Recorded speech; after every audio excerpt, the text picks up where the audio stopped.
Hey everyone, welcome back to the channel. I'm Retro, and today we're going to be doing an updated meta hand trap tier list. So we did last week, we did the meta tier list for the best decks post ban list, and given the impact of the ban list and the restrictions that have now been applied, it's a good idea to give everyone an updated hand trap tier list. So let's get started. So for the hand trap tier list, we have a range of selections here. Pretty much every hand trap I could think to fit in is on this list. For our tiers, we have the staple tier. That is essentially staple hand traps. If you can play them in your deck, you're going to play them. A side deck tier.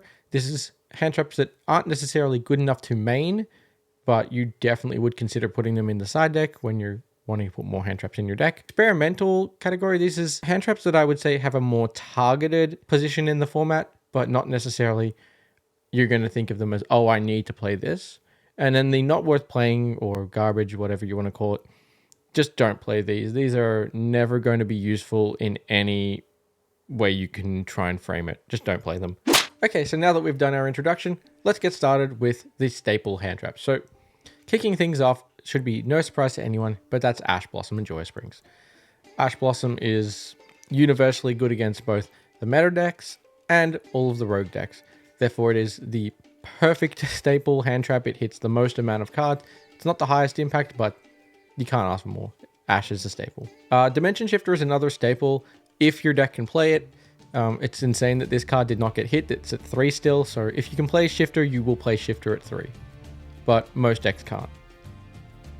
Right now, we're seeing the Bestials, at least for Bestial, Druis Worm, and Magnemite, become somewhat of a staple in the format.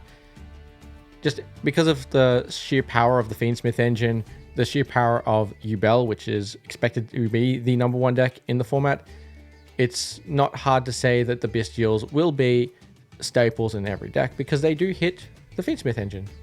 But that being said, Bestial Baldrake is probably more of a side deck option. You'd primarily want to go for a Magnemite and Druis Worm as your main deck options, and then side Druis Worms. And then I would say, if you're not playing a deck that's like got branded, which can utilize the effect of Saronir, I would say Saronir is like experimental if you just want to say have the 4th name.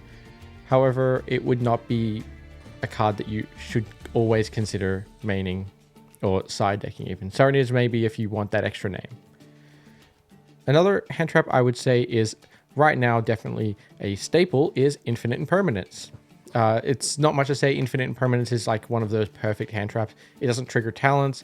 It can be used in all phases of the game, just as long as your field is empty. And effect negation is always going to be relevant. Probably one of the best hand traps right now is Nibiru. When you consider something like Apollousa got hit on the ban list, there's not really a generic way of making negation to protect yourself from cards like Nibiru. So therefore, this hand trap is just amazing, and if you can play Nibiru, you absolutely should.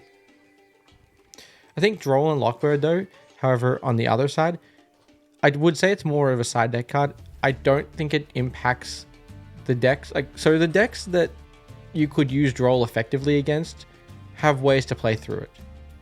I wouldn't say it's the best hand trap, although if you wanted to experiment with Droll in the side deck, that's okay. It may be useful, maybe not.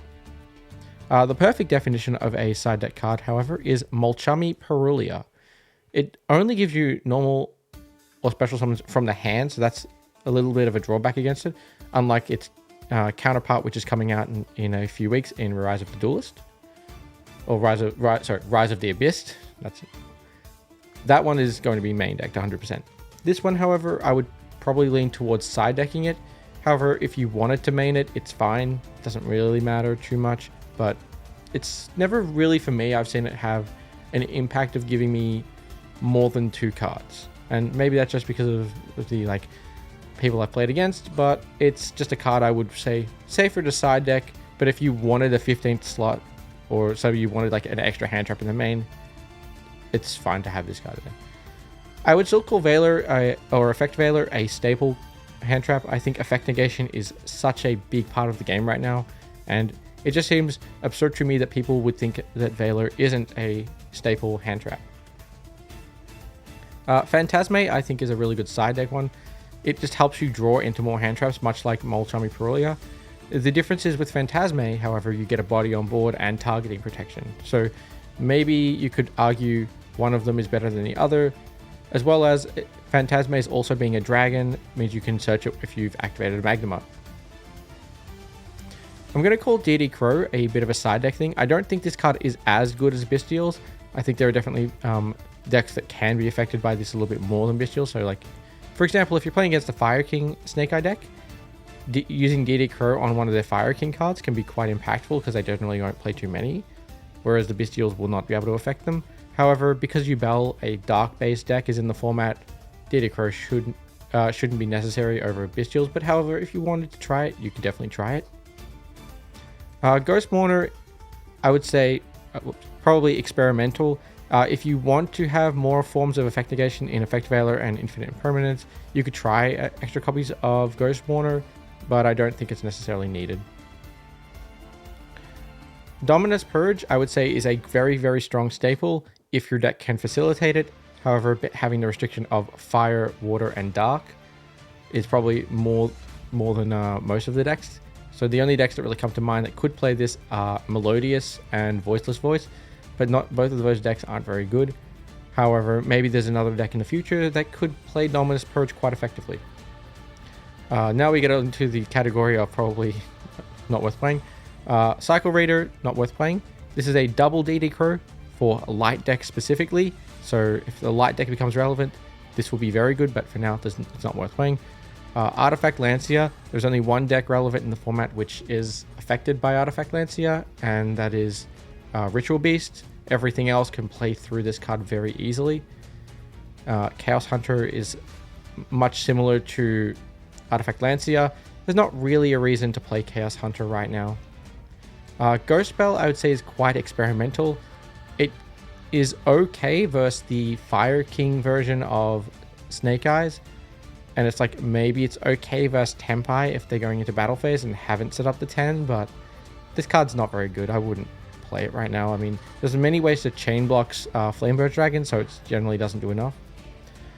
Ghost Ogre, I would say, is a good side deck card. It's good versus Tempai. It can be very good versus the Fire King Snake Eye deck. And it can also have a very good impact versus the Yubel deck. So, but I don't think you need to main this card. It's like, okay, it's like so-so. Dogwood is experimental if you care about time.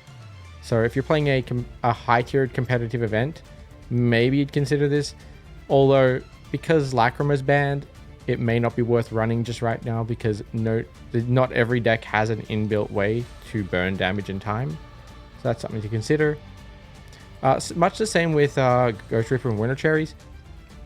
This could be good. This could be like a tech choice for certain matchups. Like if you're playing the Yubel mirror match, maybe you want to use this card to rip out all of your opponent's Phantom of Yubels, but it doesn't seem very good right now, and there's probably better options. So that's just something to consider.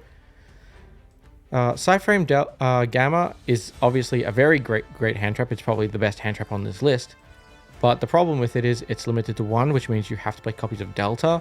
So if you want to experiment with these Cyframes, Cyframe Gamma being the monster effect negate and then adding extra copies of Delta in for spell negate, and then having to play the 1 driver brick, I could see that being an option. However, I wouldn't say it's an option you should go with. Epsilon, however, is very bad, and it's not worth playing because Epsilon is the trap negate. And unless you're playing a format in a room full of, say, trap stun decks, Epsilon is just not very good. Herald of the Orange Light, once again, is a very powerful hand trap.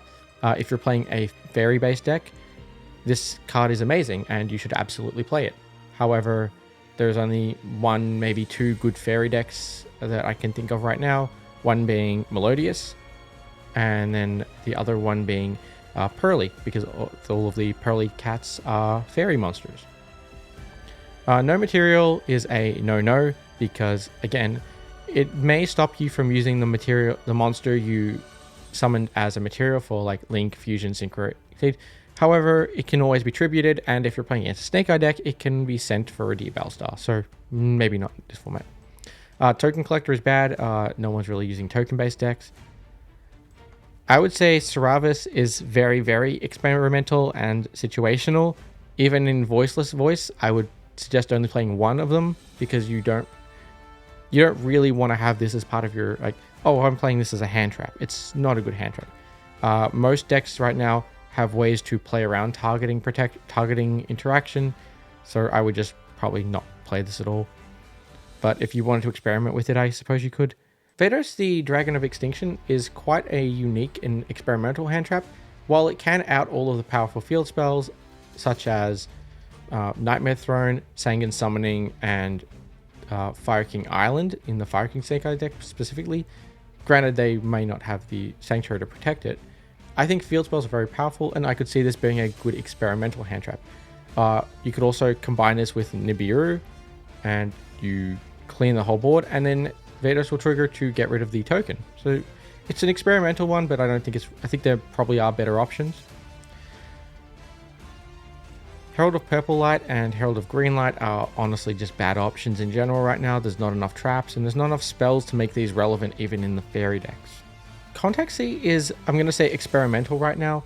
I feel like this card, being able to stop your opponent from going Fusion, Synchro, XYZ, or Link Summon, unless they use it as a material, because not every deck will always have generic, and some of the decks like, say, Fiendsmith Yubel may actually Fiend Lock themselves and then be unable to out this card. So it's an experimental one. I don't think it's necessarily the best option to use.